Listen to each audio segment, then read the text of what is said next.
मित्रांनो नमस्कार. आजच्या भागामध्ये आता इकडं जो विक्रांत आहे तो प्लॅन करतो की राणीला आणि इंद्राला संपवायचा. तो म्हणतो की काही करून मला दोघातलं एक जण तरी संपला पाहिजे असं म्हणत असतो आणि तो आता फॅक्टरीमध्ये येतो आणि फॅक्टरीमध्ये आल्यावर गजाला बोलावून घेतो आणि गजाला सगळा काही प्लॅन तो गजाला सांगतो आणि गजा म्हणतो की साहेब तुम्ही म्हणाल ना तसंच होईल. तुम्ही काळजी करू नका अजिबात असं म्हणतो आणि तो म्हणतो की फक्त आता इथे इंद्र यायला पाहिजे आणि तो काहीतरी प्लॅन करून ठेवतो आणि आता इकडं गजा पण तो प्लॅन सक्सेस करण्याचा प्रयत्न करतो.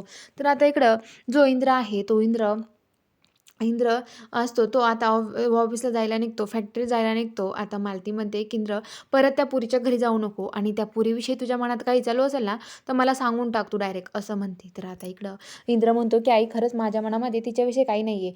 फक्त आमची एक खूप चांगली मैत्री, माझ्या खूप जवळची ती मैत्रीण आहे," असं म्हणतो. आणि आता इकडं मालती म्हणते, की "त्या राणीला लवकरात लवकर संपवावं लागणार आहे. ती माझ्या इंद्राच्या अजून जवळ यायच्या आत मला तिचं काहीतरी काटा काढावा लागणार आहे," असं म्हणते. आणि आता इकडं इंद्र फॅक्टरीत जायला जातो.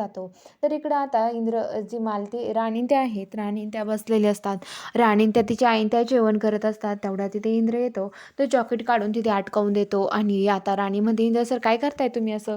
तर इंद्र म्हणतो, की "तुला एक सांगू का राणी मी काय करणार आहे ते?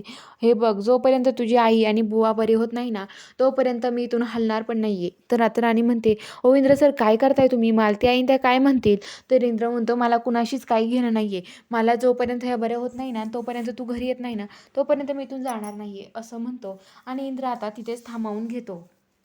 राणीला मदत करण्यासाठी इंद्र तिथेच थांबतो. तर आता इकडं जी राणीची आई ते सगळे जेवणं वगैरे करतात. इंद्र आणि गोट्यान ते सगळेजण आता बाहेर शेकोटी करतात. खूप थंडी वाजत असते. त्यामुळं ते तिघे पण आता बाहेर शेकायला येतात. बाहेर शेकायला बसलेले असतात.